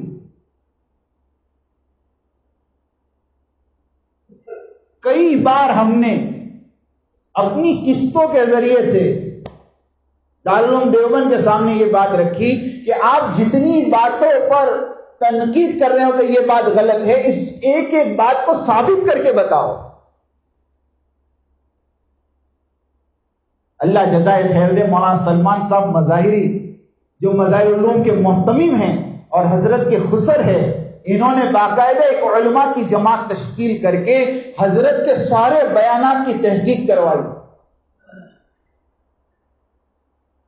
اور بعض بیانات ان کے ایسے ملے جو تقوی کے متعلق تھے، حضرت نے ان کو الگ کیا، اور بعض ایسے ملے جس کے مراجع تفاسیر میں موجود ہے، مگر ایک عالم کے سامنے ساری تفاسیر ہو یہ کوئی ضروری نہیں،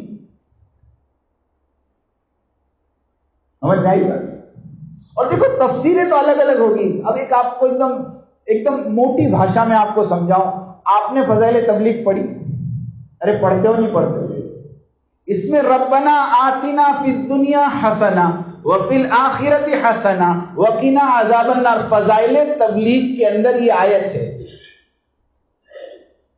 اس کی تفسیر میں حضرت ماں زکریا صاحب نے لکھا کہ حسنہ سے مراد حضرت علی یہ فرماتے ہیں، حضرت صوبان یہ فرماتے ہیں، حضرت عمر یہ فرماتے ہیں، حضرت ابن عباس یہ فرماتے ہیں. کوئی کہتا ہے کہ حسنہ سے مراد رزق ہے، کوئی کہتا ہے حسنہ سے مراد نیک بیوی ہے، کوئی کہتا ہے کہ حسنہ سے مراد دنیا آخرت کی. ارے ہے کہ نہیں؟ پڑھا کہ نہیں؟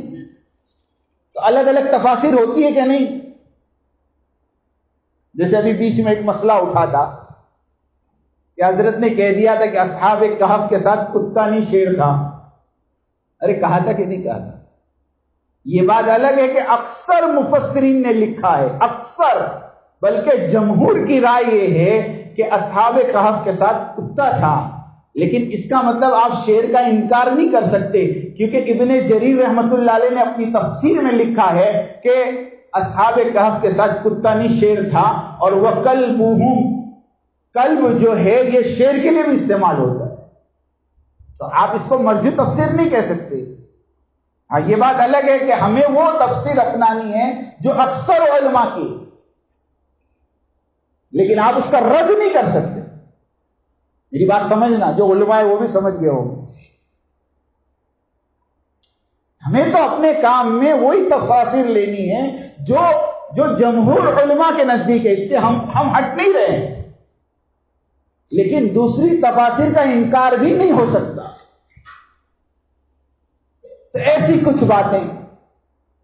اب ایک بات جیسے وہ کرلوئی کے جوڑ میں بھی کہا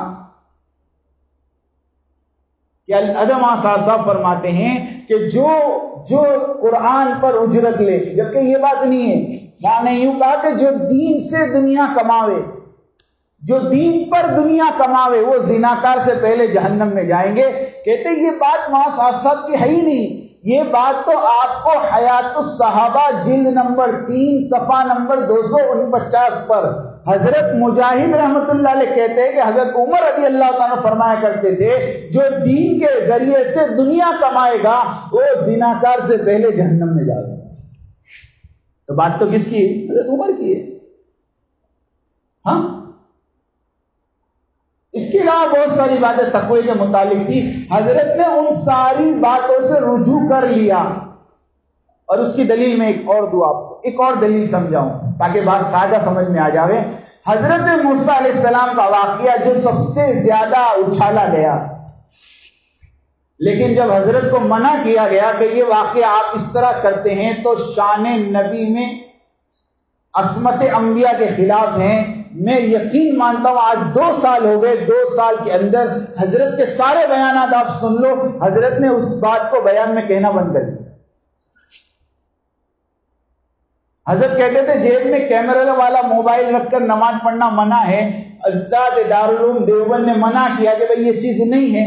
حضرت نے اس سے رجوع کر لیا، اب یہ بات اپنے بیان میں نہیں کہتے. تو بعض باتیں ایسی تھی جو تقوی والی تھی لیکن ان کو منع کیا، حضرت نے اس سے رک گئے. اب بولو اس سے زیادہ اور کیا کر سکتے؟ ارے بھائی الفاظ واپس تو نہیں لے سکتے. ہاں آئندہ کے لیے آدمی احتیاط کرے گا، لیکن وہی پرانی بات کو چلانا. بلکہ میں یہ کہتا ہوں بعض باتیں تو ایسی ہے، دیکھو میرا جملہ سننا تاکہ آپ کو حقیقت کھلے کہ کیا کھیل ہو رہا پوری دنیا میں. بعض باتیں جو 2016 کے اندر فتویٰ نکلا ہے اس میں سے بعض باتیں ایسی ہیں جو حضرت نے 2001 کے مینا بازار کے اجتماع میں کہی. ارے کب کہی؟ 2001 کے مینا بازار کے اجتماع کی آڈیو یوٹیوب کے اوپر موجود ہے، آپ سنو. اس میں حضرت نے بات کہی ہے. 15 سال کے بعد آپ اس کے بارے میں فتویٰ دیتے ہو. تو 15 سال سے کیا کر رہے تھے آپ؟ سمجھنے کی بات ہے کہ اب ایک فریق جب نظام الدین کے خلاف کھڑا ہوا تو اس کی معاونت کرنا مقصود ہے آپ کو، کہ دین کی خدمت کرنا مقصود ہے۔ اس لیے اللہ کا واسطہ دے کر کہتا ہوں، حضرت نے سارے اپنے بیانات سے رجوع کر لیا۔ جب دیوبند سے یہ بات کہی گئی کہ بغیر کسی تعویل کے آپ رجوع کریں، حضرت کا میرے پاس خط ہے، میں آپ کو بتا سکتا ہوں، حضرت نے باقاعدہ لکھا کہ میں بغیر کسی تعویل کے رجوع ہونے کے لیے تیار ہوں، اور میں مسلک اہل سنت والجماعت مذہب کا قائل ہوں، اور میں موت تک اسی پہ رہوں گا۔ اب بات ہی ختم ہو گئی، بات ہی ختم ہو گئی۔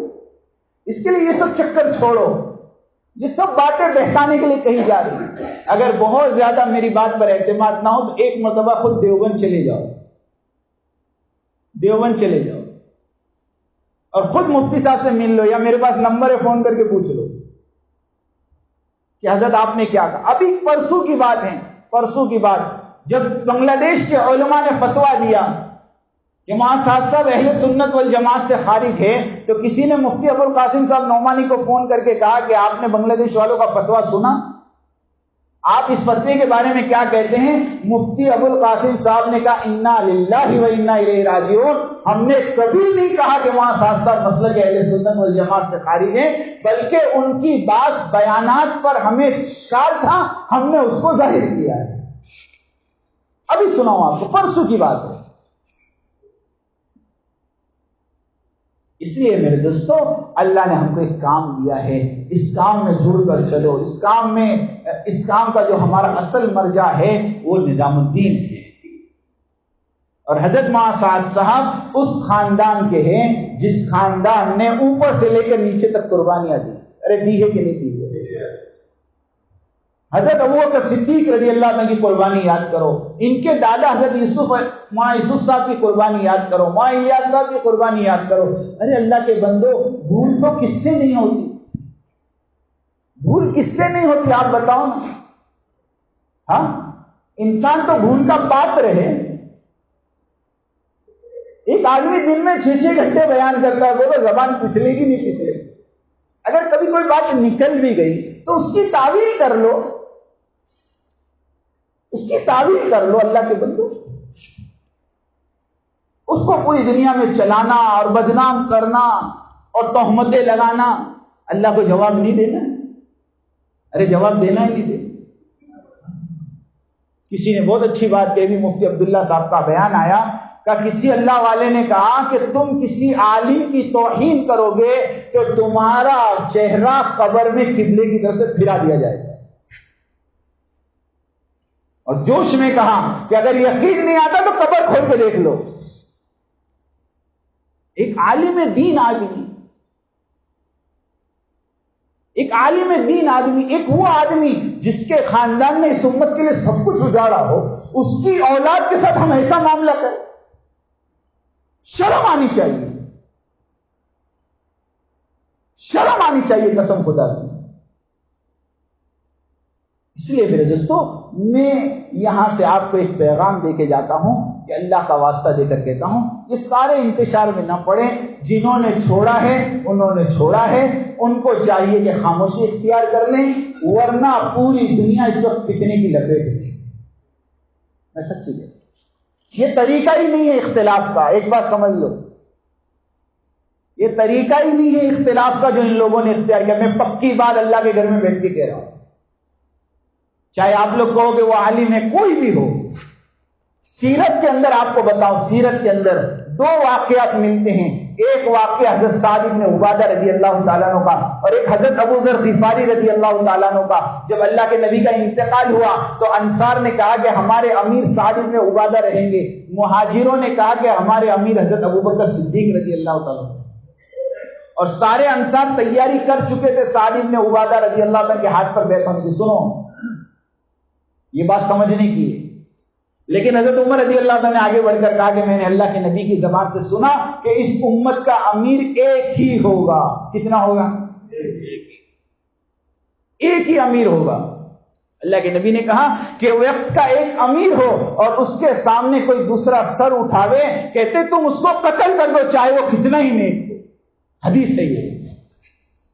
ہاں اللہ کے نبی کی حدیث ہے تمہارا امام چاہے فاجر ہو، گنہگار ہو، اور وہ بے وقت نماز پڑھائے، اس کے پیچھے تم نماز پڑھ لو، لیکن امت کے اندر فتنہ مت کرو. اس سے بڑی حدیث کیا ملے گی آپ؟ ہاں اس امت کی اجتماعیت کو اتنا سنبھالا گیا ہے کہ اللہ کے نبی کہہ رہے ہیں صلو خلف کل بر او فاجر، نیک اور بد کے پیچھے نماز پڑھ لو. اگر ان کے پیچھے نماز نہ پڑھنے سے امت میں فتنہ ہوتا ہو تو تم کو چاہیے کہ ان کے پیچھے نماز پڑھو. جب نماز جیسی بات میں تو یہ تو کوئی مسئلہ ہی نہیں. تو حضرت سعد بن عبادہ رضی اللہ عنہ مہاجر انصار کے امیر بننا چاہتے تھے، لیکن حضرت عمر نے کہا کہ امیر تو ایک ہی ہوگا، اور اللہ کے نبی نے حضرت ابو بکر کو امیر بنایا ہے. سب ہم ابو بکر کے ہاتھ میں بیعت کرو. کہتے سارے کے ساروں نے بیعت کر لی، صرف 4 صحابی نے بیعت نہیں کی. 4 صحابی تھے، اس میں سے 3 نے تو بعد میں رجوع کر لیا، لیکن حضرت سعد بن عبادہ رضی اللہ تعالیٰ عنہ 2.5 سال تک حضرت ابو بکر کے دور خلافت میں زندہ رہے، لیکن انہوں نے حضرت ابو بکر رضی اللہ عنہ کے ہاتھ پہ بیعت نہیں کی بیعت. لیکن سنو آگے، سنو، امیر کے ہاتھ پہ بیعت نہ کرنے کے باوجود حضرت سعد بن عبادہ نے کبھی مدینہ نہیں چھوڑا، کبھی نہیں چھوڑا. حضرت ابو بکر کے خلاف کوئی پروپیگنڈا نہیں کیا، ابو بکر کی امارت کے خلاف کوئی جھنڈا بلند نہیں کیا، اور ابو بکر رضی اللہ عنہ کے خلاف کوئی مشورہ اور کوئی مجلس انہوں نے قائم نہیں کی. یہ سیرت ہمیں بتا رہی ہے کہ آپ کو اختلاف ہے تو آپ ساتھ میں رہو، کوئی بات نہیں، آپ امیر مت مانو، کوئی بات نہیں. حضرت ابو بکر صدیق رضی اللہ تعالیٰ جیسی متفقن علیہ شخصیت کو اس امت کے کچھ افراد نے جب امیر نہیں مانا تو وہاں ساتھ ساتھ کون ایسے ہیں کہ جس کو پوری امت امیر مان لیں گی؟ ہو سکتا ہے ان سے بھی کچھ اختلاف کرنے والے ہوں، لیکن ان اختلاف کرنے والوں کو ہم کہہ رہے ہیں کہ حضرت سعد بن عبادہ نے اختلاف کے باوجود مدینہ نہیں چھوڑا، ابو بکر رضی اللہ عنہ کو کوئی مشورہ نہیں چھوڑا. سیرت تو ہمیں یہ راستہ بتا رہی ہے. یہ راستہ آپ کو کس نے بتایا کہ امیر سے اختلاف کر کے مرکز چھوڑ دو اور دوسرا مرکز بنا کر پوری امت کو اس مرکز سے کاٹنے کی محنت میں لگ جاؤ؟ ہمیں بتاؤ تو صحیح. سمجھنے کی بات ہے دوستوں. اور دوسرا سیرت کا واقعہ میں آپ کو بتاتا چلوں. حضرت ابو ذر غفاری رضی اللہ تعالیٰ عنہ، انہوں نے حضرت عثمان غنی رضی اللہ عنہ سے اختلاف کیا. اختلاف کرنے کے بعد حضرت عثمان غنی رضی اللہ عنہ نے مشورہ کر کے ابو ذر غفاری کو مدینے سے باہر ربضہ بھیج دیا کہ آپ اپنی باقی زندگی ربضہ میں گزارو. حضرت ابو ذر غفاری رضی اللہ تعالیٰ اپنی باقی زندگی ربضہ میں گزاری، اور جب انتقال کا وقت آیا تو انہوں نے اپنی بیوی کو کہا کہ تو کھانا پکا. کہا کہ کھانا پکاؤ؟ تم انتقال کر رہے، ابھی کھانا کون کھائے گا؟ کہا کہ تو کھانا پکا، ابھی ایک جماعت آئے گی جو میرے کو غسل دے گی، کفن پہنائے گی اور دفن کرے گی، اس کو تو کھانا کھلانا. حضرت ابو ذر غفاری کی بیوی کہتی ہے کہ میں نے کھانا پکایا، تھوڑی دیر کے بعد دھول اڑتی نظر آئی تو میں نے دیکھا کہ ایک جماعت حج کر کے واپس آ رہی. میں نے باہر نکل کے ہاتھ بتایا، ان کو بلایا، وہ میرے پاس آئے، ان پوچھا کیا کام ہے؟ کہا کہ ابو ذر غفاری کا انتقال ہو رہا ہے، اللہ کا واسطہ دیتی ہوں غسل کروا دو اور کفن پہنا کر ان کو دفن کر دو. کہتے ہو پوری جماعت آئی، ابو ذر غفاری کو کلمہ دیا، کلمہ پڑھ کے اللہ کا بندہ دنیا سے گیا. انہوں نے غسل دیا، کفن پہنایا اور دفن کر کے کھانا کھا کے چلے. کیا ہوا کہ مشورے سے الگ ہوئے تو موت کے وقت اللہ نے جماعت بھیج کر کفن دفن کا انتظام. کیسے الگ ہوئے بھائی؟ مشورہ کر کے الگ ہونا. آپ کو نہیں جمتا، مشورہ کر کے آپ الگ ہو جاؤ، اس کی اجازت ہے. اور حضرت سعد بن عبادہ رضی اللہ تعالیٰ عنہ امیر نہیں مانا لیکن ساتھ میں رہے. اب سنو، ان کا انتقال ہوا تو ان کو کسی نے قتل کیا. لوگوں کو ایسا لگا کہ حضرت ابو بکر رضی اللہ تعالیٰ عنہ کی حواری کو حضرت ابوبکر نے کہہ کے قتل کروایا. مہاجر اور انصار آپس میں ایک دم لڑائی پر اور لڑنے پر کہ تم نے ہمارے امیر کو قتل کر دیا. کہتے دونوں طرف لڑائی ہونے پر اتنے میں آواز آئی قتلنا سعد بن عبادہ الخزرج، کہ سعد بن عبادہ کو ہم نے قتل کیا. پوچھا تم کون ہو؟ کہا ہم جنات ہیں، ہم جناتوں نے ان کو قتل کیا. اس لیے میرے دوستوں ڈرنے کی بات ہے. اللہ پاک نے 100 سال سے یہ کام چلایا ہے، پوری اجتماعیت کے ساتھ کام ہو رہا تھا. چند مفاد پرست لوگوں کی وجہ سے یہ کام کو نظر لگی ہے، اس لیے ہم ان کا آلہ نہ بنے. ہم تو جو کام آج تک کر رہے تھے بس اسی طور پر چلتے رہیں، اسی مرکز سے جڑتے رہیں. دیکھو ایک بات سمجھ لو، ہم تو مرکز سے جڑے ہیں. اس مرکز میں مولانا انعام صاحب تھے تب بھی ہم وہیں تھے، مولانا یوسف صاحب تھے تب بھی ہم وہیں تھے، مولانا الیاس صاحب تھے تب بھی ہم وہیں تھے، مولانا زبیر صاحب تھے تب بھی ہم وہیں تھے، آج مولانا سعد صاحب ہے تب بھی ہم وہیں ہیں، اور کل مولوی سعد صاحب کے بعد کوئی اور ہوگا تو بھی ہم وہیں. ہم کسی سے نہیں جڑے.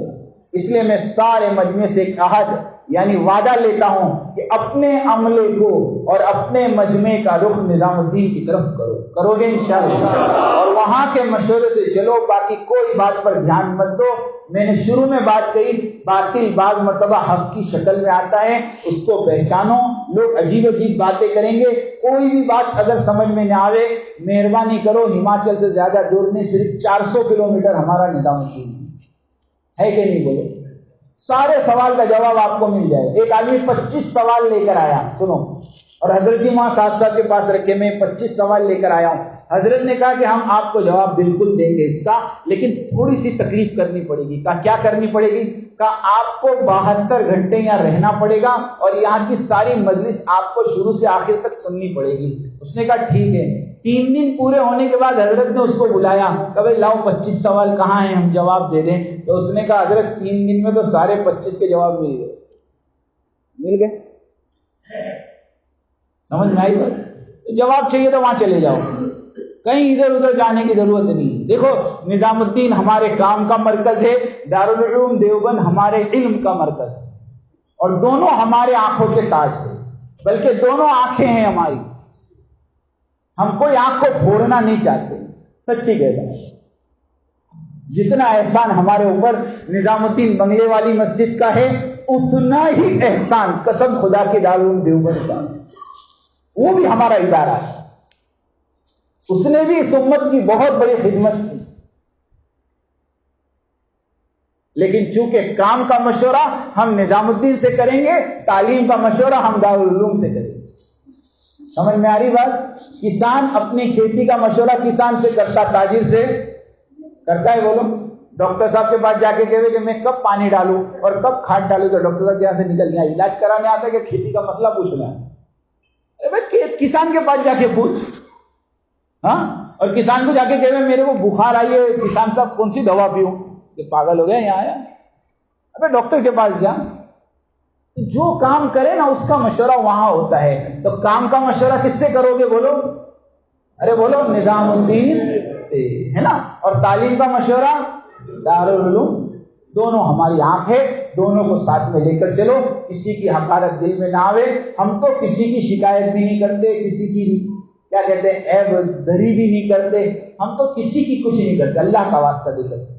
ہم نے ابھی یہ بات کی آپ کے سامنے، اگر اس میں کوئی بات اگر غلط ہو گئی ہے وہ میری اپنی طرف سے، میں اس کے لیے آپ سب سے معافی چاہتا ہوں. معاف کر دو گے انشاءاللہ؟ اور اگر کوئی بات سمجھ میں نہ آئی ہو تو اپنے ذمہ دار سے مل کر اس کو سمجھنے کی کوشش کرو. ہم سب سے پہلے اطاعت کریں گے مرکز کی، اس کے بعد ہمارے ہماچل کے امیر کی، اس کے بعد ہمارے ضلع کے امیر کی، اس کے بعد ہمارے مسجد کے امیر کی. یہ ترتیب میں نہیں، قرآن بیان کرتا ہے. یا ایھا الذین آمنوا اطیعوا اللہ، سب سے پہلے اللہ کی اطاعت، کیونکہ اللہ سب سے پہلے. واطیعوا الرسول، اس کے بعد کس کا درجہ بولو؟ وَأُولِي الْأَمْرِ مِنْكُمْ، اور پھر تمہارا امیر. ترتیب ہے نا، پہلے اللہ، اس کے بعد رسول، اور اس کے بعد امیر. بس یہی ترتیب ہے. سب سے پہلے بڑے کی اطاعت ہوگی. کس کی اطاعت ہوگی بولو؟ باپ ہے، 2 بڑے بھائی ہیں، کتنے ہو گئے؟ ارے کتنے ہو گئے؟ سب سے پہلے کس کی اطاعت؟ باپ کی، پھر بڑے بھائی کی، پھر بڑا باپ کہے پانی لانے، بڑا بھائی کہے مت دینا، تو آپ کیا کرو گے؟ ارے کیا کرو گے؟ باپ کی سنی کہ پہلے اطاعت باپ کی، پھر بڑے بھائی کی، اور پھر ایسے ہی ہمیں اطاعت کرنی پہلے نظام الدین کی، اور پھر نظام الدین کی باتیں لے کر ہمارے صوبے کے ذمہ دار بھائی حکم الدین صاحب اور ان کی جو مشورے کے ساتھی ہیں وہ وہاں سے بات لے کر آتے ہیں، پھر ہم ان کی اطاعت کریں گے، اور اس کے بعد ہماری اطاعت ہوگی اپنے ضلع کے امیر کی۔ تو کرو گے انشاءاللہ؟ اللہ پاک ہم سب کو کہنے سننے سے زیادہ عمل کی توفیق عطا فرمائے۔ درود شریف پڑھ لیں۔ اللهم صل على محمد وعلى آل محمد كما صليت على إبراهيم وعلى آل إبراهيم إنك حميد مجيد۔ اے اللہ ہم سب کے گناہوں کو معاف فرما، اے اللہ ہم سب کے خطایا سے درگزر فرما، اے اللہ ہم سب کو حق کو دیکھنے کی اور حق پر چلنے کی توفیق عطا فرما، اور ہم سب کو باطل سے بچنے کی اور باطل سے اجتناب کی توفیق عطا فرما۔ اے اللہ موت تک حق کو کہنے کی، حق کو لے کر پھرنے کی اور حق پر چلنے کی توفیق عطا فرما۔ باطل کے نرغوں سے ہماری اور پوری امت کی پوری حفاظت فرما۔ اے اللہ اس ضلع کی خصوصی طور پر حفاظت فرما، ہر فتنے سے اس ضلع کی پوری حفاظت فرما، ہر قسم کے شر سے اللہ اس ضلع کی پوری حفاظت فرما۔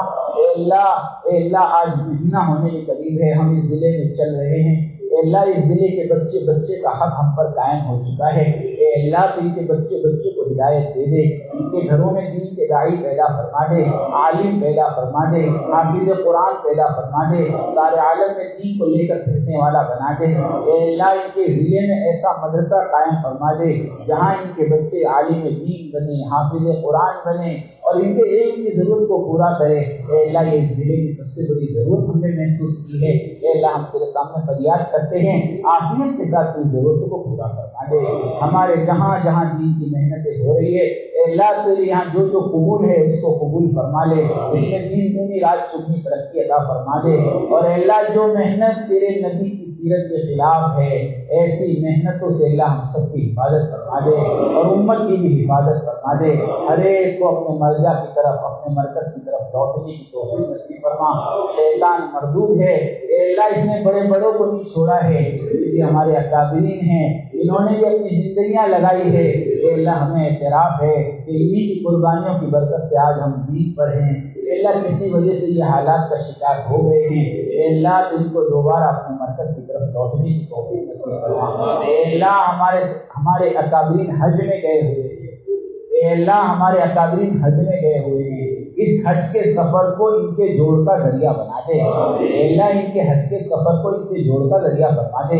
یہ سارے کے سارے عرفات کے میدان میں جمع ہونے والے ہیں، اے اللہ تو ان کے عرفات کے میدان کی حاضری قبول فرما لے، اور امت کے اندر آئے ہوئے فتنے کو عافیت کے ساتھ ختم فرما دے۔ صلی اللہ تعالی علی خیر خلقہ محمد وعلی آلہ وصحبہ اجمعین۔ سبحان ربک رب العزۃ عما یصفون وسلام علی المرسلین۔ ویڈیو کے نیچے سبسکرائب کے بٹن پہ کلک کریں، بیل کے آئیکن پہ